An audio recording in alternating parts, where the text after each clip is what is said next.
नमस्कार, मैं हूं कुमार गजेंद्र। जनपथ ऑन द स्पॉट में आपका स्वागत है।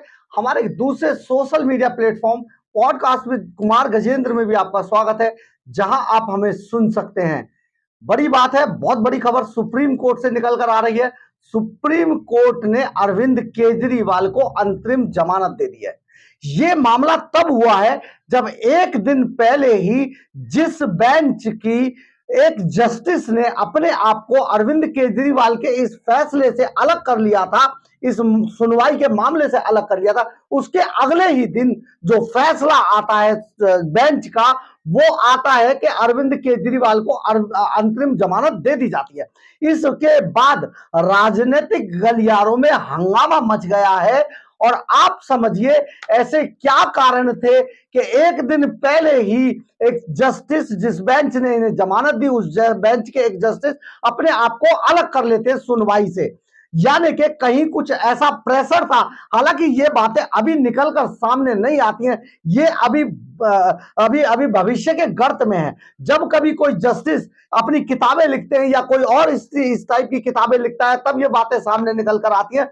बहुत बड़ा मामला था, लेकिन अब बड़ा मामला ये हो गया है कि देखिए, अरविंद केजरीवाल को अंतरिम जमानत सुप्रीम कोर्ट से मिल गई है। हालांकि अरविंद केजरीवाल अभी जेल में ही रहेंगे, क्योंकि अभी सीबीआई का एक मामले में, वो जिस मामले में जेल में और जिस पर अभी जांच चल रही है, उसके मुताबिक अभी वो जेल में ही रहेंगे। लेकिन बड़ी बात यह है कि ईडी के मामले में ईडी के मामले में जो सुप्रीम कोर्ट की बेंच थी, उसने जमानत दे दी है। और इसके बाद जो इस पूरे मामले की सुनवाई है, वो एक बड़ी बेंच को दी जाएगी।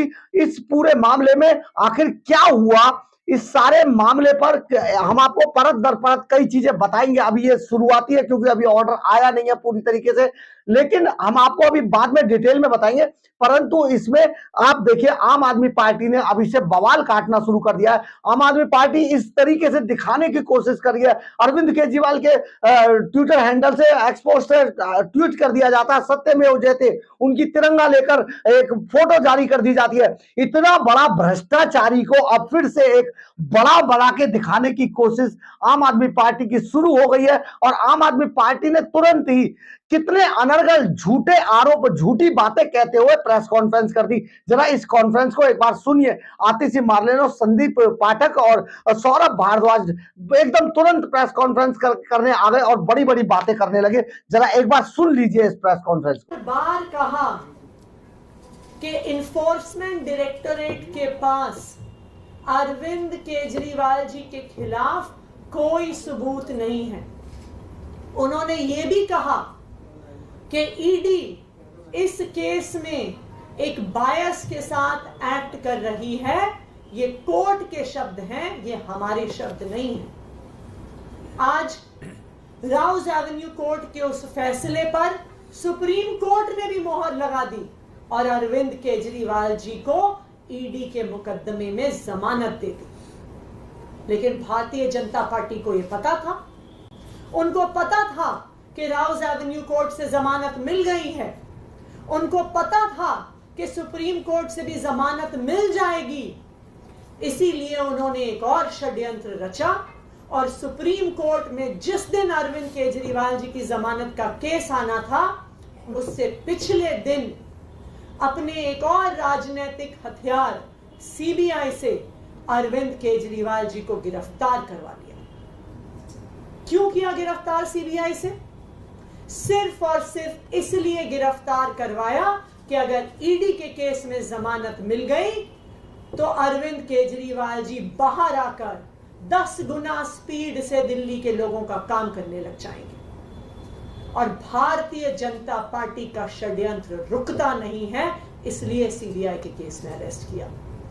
मैं आज भारतीय जनता पार्टी को यह कहना चाहती हूं कि इस देश के एक के बाद एक हर न्यायालय ने आपके षड्यंत्र का पर्दाफाश किया। एक के बाद एक न्यायालय ने कहा है कि अरविंद केजरीवाल जी के खिलाफ सबूत नहीं है, और आज एक के बाद एक हर न्यायालय अरविंद केजरीवाल जी को जमानत दे रहा है। आपने सुना होगा प्रेस कॉन्फ्रेंस में कैसे जताने की कोशिश की जा रही है जैसे देश के अंदर सब कुछ कितना गलत चल रहा था और आखिर कानून ने उनका साथ दिया। लेकिन ये नहीं बताया गया, ये नहीं जताने की कोशिश की गई कि इस अंतरिम जमानत से ठीक एक दिन पहले एक जस्टिस बेंच से अपने आप को अलग कर लेते हैं। आखिर ये क्या मामला था, इस पर कोई टिप्पणी नहीं है, लेकिन अपनी अपनी बातें कहनी शुरू कर दी है। हम आपको इसमें बताते हैं आज इस अंतरिम जमानत के मायने क्या होंगे। सबसे पहले हम आपको मायने समझाते हैं कि इसके मायने क्या होंगे। दरअसल केजरीवाल का पक्ष इस अंतरिम जमानत से मजबूत होगा, जेल से निकलने के आसार बढ़ जाएंगे। इसके बाद गिरफ्तारी पर सबूतों को जो सबूत है उनको मजबूती मिलेगी और इसके अलावा ईडी को पक्के सबूत लाने होंगे। ये सारे मामले हैं, लेकिन इस अंतरिम जमानत के भी 5 बड़ी बातें हम आपको बताते हैं। ईडी केस में अंतरिम जमानत हो गई है, ऊपर से दूसरा है सुनवाई चलने तक जमानत जारी रहेगी जो अंतरिम जमानत है। तीसरी बात है गिरफ्तारी का मामला बड़ी बेंच को सौंप दिया गया है। चौथी बात है गिरफ्तारी जरूरी थी या नहीं देखा इसमें देखा जाएगा, अभी जो बड़ी बेंच सुनवाई करेगी। और इसके अलावा हम आपको यह भी बता देते हैं कि जो इसके जो 5वीं जो बड़ी बात है, उस 5वीं बड़ी बात के मायने ये हैं कि जांच अधिकारी के फैसले को भी जांचा जाएगा। यानी कि ये जो अंतरिम जमानत है इसमें जो जांच अधिकारी का जो फैसला है उसको भी इसमें जांचा जाएगा। तो ये बड़ी बात है। और इसमें सबसे बड़ी बात यह है कि अभी केजरीवाल की रिहाई नहीं हो पाएगी, क्योंकि केजरीवाल अभी सीबीआई के मामले में तिहाड़ जेल के अंदर है और सीबीआई केस में भी गिरफ्तारी है केजरीवाल की, इसलिए ईडी केस में केजरीवाल को अंतरिम जमानत दी गई है। लेकिन अभी अरविंद केजरीवाल अभी काफी समय तक अभी जेल में ही रहेंगे, क्योंकि अभी सीबीआई का मामला आना अभी बाकी है। इसलिए केजरीवाल की, हालांकि ये बहुत बड़ी एक राहत मिली है, बड़ी एक खबर आई है। आम आदमी पार्टी ने जश्न की तैयारी कर दी है, क्योंकि आम आदमी पार्टी इस पूरे मामले को डाइवर्ट करके ऐसे दिखाने की कोशिश करेगी कि देखिए कितना बड़ा काम हो गया, जबकि इसमें कुछ बहुत बड़ी बात नहीं है, सिर्फ अंतरिम जमानत मिली है और वो भी जेल से छूटने वाले अरविंद केजरीवाल है नहीं।